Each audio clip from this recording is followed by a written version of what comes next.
Vous m'entendez? Alors, j'ai plusieurs remarques à faire sur ce sujet.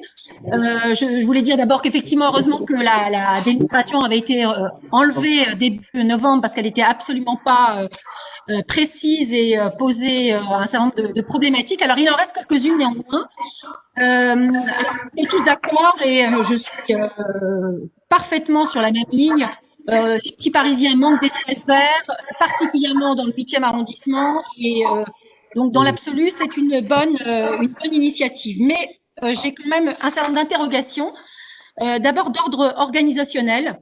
Les modalités de mise en œuvre de cette proposition me font en effet penser à celle de la mise en place de la réforme des rythmes scolaires en 2014 et à tous les écueils en matière de partage des responsabilités, de sécurité et d'entretien des locaux auxquels les élus, les enseignants et le personnel de la ville avaient dû faire face et continuent à faire face puisqu'il y a toujours un certain nombre de problématiques. Il nous est précisé qu'un gardien assurera la surveillance des lieux toute la journée et que c'est la ville qui s'occupera de l'entretien des locaux, dont acte. On verra comment tout ça se met en place. Je voulais quand même savoir, qu'en est-il des directeurs d'école et des EAPE? Ont-ils été associés au choix, puisque donc vous évoquez Florence? Qu'en est-il des centres pour les enfants, enfin en tout cas des cours pour les enfants, les petits-enfants, pardon, les écoles maternelles? Alors, j'ai pas bien suivi EAPE, donc ce sont tout ce qui est équipement. Vous pouvez me préciser le terme? Les crèches. Ce sont les crèches. Alors, est-ce que les familles ont été associées, les parents ont été associés à cette ouverture des crèches au public? Voilà, ça c'est une de mes questions. Comment aussi le sujet des nuisances sonores, puisque voilà, ces écoles vont ouvrir, ces cours de récréation vont ouvrir le samedi. Comment les nuisances sonores vont-elles être gérées dans l'arrondissement, puisque souvent les écoles sont enclavées dans des pâtés de maison, donc c'est vrai que le samedi les gens sont chez eux et on sait que les cours de récréation sont bruyantes. Voilà, donc comment ça va être géré? Et puis alors surtout, deuxième point concerne donc les activités. Il n'y aura pas d'activité imposée, si je comprends bien, pour la cour de récréation, mais faudra-t-il être inscrit pour pouvoir accéder à cette cour ou sera-t-elle accessible à tous? On évoque un appel à projet lancé prochainement auprès des associations. Quelle sera la communication faite par la mairie du 8e auprès des associations de l'arrondissement? Quelle sera la marge de manœuvre de la mairie dans le choix de ces associations? Quels seront les critères de choix? Et que signifie plus précisément co-construire un projet citoyen? Voilà, puisque c'est bien précisé dans la délibération, projet co-citoyen. Je m'interroge sur la signification de ces termes. Merci.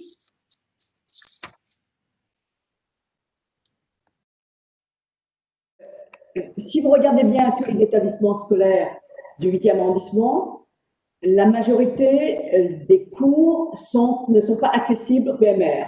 Donc, l'avantage de la cour de Florence, c'est pour rentrer directement du trottoir dans la cour.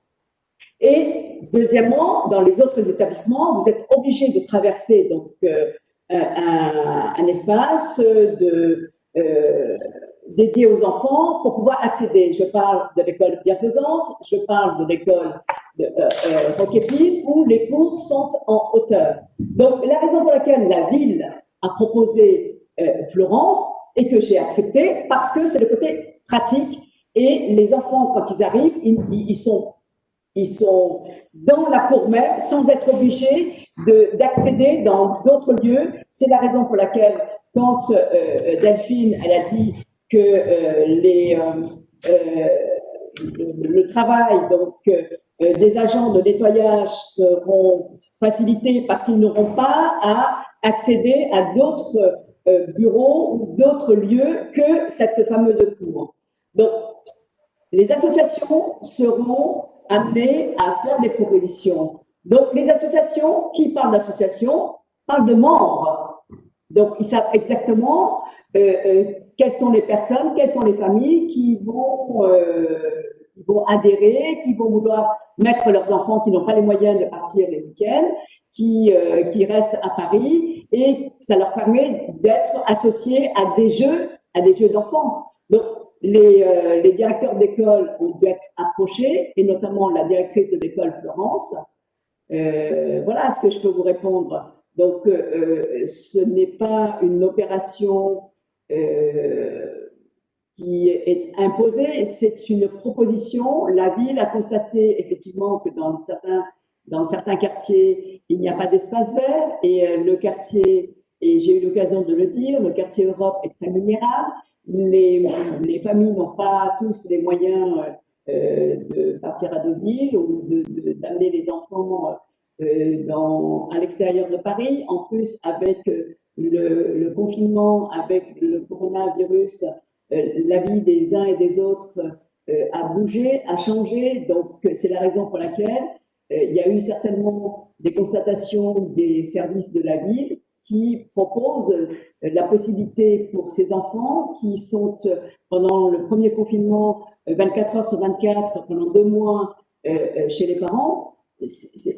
C'est juste pour pallier un manque par rapport au quotidien de chacun. Vous le savez bien, j'ai eu l'occasion de le dire, il y a eu un avant-Covid, il y a eu un avant-confinement, et puis et là, on est en train de vivre un mois de décembre, on ne sait pas trop comment les gens vont se retrouver pour les fêtes de Noël. Donc voilà, on essaie de pallier les uns les autres pour qu'il y ait une vie, pour qu'il y ait un semblant de vie, pour que les familles puissent profiter de l'extérieur.